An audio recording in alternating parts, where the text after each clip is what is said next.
used to contribute to a nature magazine by taking pictures of wildlife. Setting up my tent in the mountains at night, I would patiently wait for animals to pass by, capturing their moments. I even rigged my camera with infrared sensors to automatically take pictures if any movement was detected. Being an amateur wildlife photographer, it was routine for me to isolate myself in obscure mountain locations. Until that moment, I never thought it was eerie or frightening. That changed when I climbed Mount Jiri to capture a photo of the Asian black bear. I arrived around 1 p.m. in the vicinity I had planned while studying the map. Setting up a solo tent in the forest, I napped until a little past 5 p.m. as usual. I felt safer in these deep mountains than in the city. At least, that's what I thought. When I woke up, the sun was setting. I prepared my gear and stepped outside for the shoot. It was a moment of anticipation and tension. As I exited the tent, something peculiar caught my attention about 20 meters away. Another tent. It seemed to be blue. This wasn't a designated hiking trail.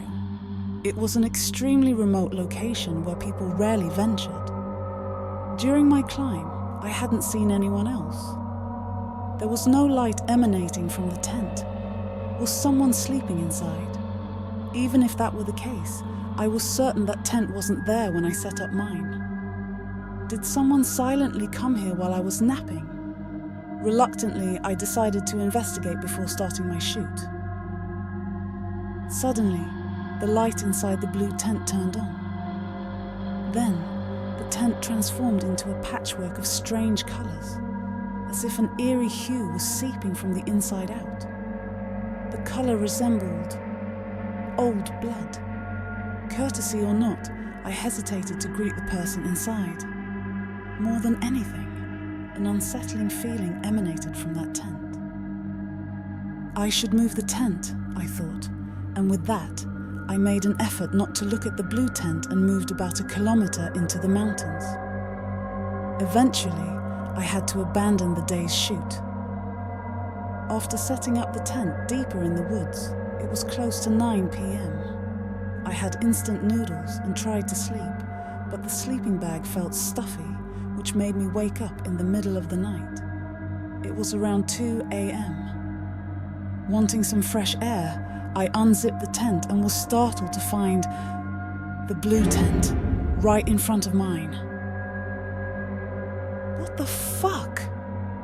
As I was taken aback, the light inside the tent turned on, revealing 2 palms rising from the stained tent.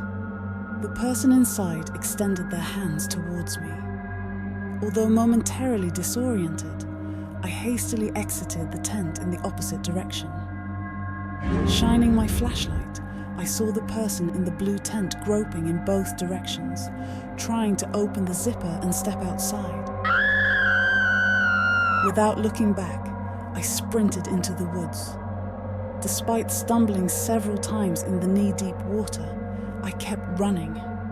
I lost my flashlight along the way. Breathless, I reached a point where I couldn't run anymore, crouched down and shivered until morning. The next day, I descended the mountain and contacted a colleague to revisit the site together. 2 tents stood side by side. One was mine, and the other was the blue tent. However, the blue tent appeared much more weathered than the day before. And inside the slightly open entrance, something was visible.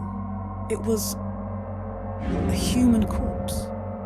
The body had been left neglected for years, reduced to a skeleton.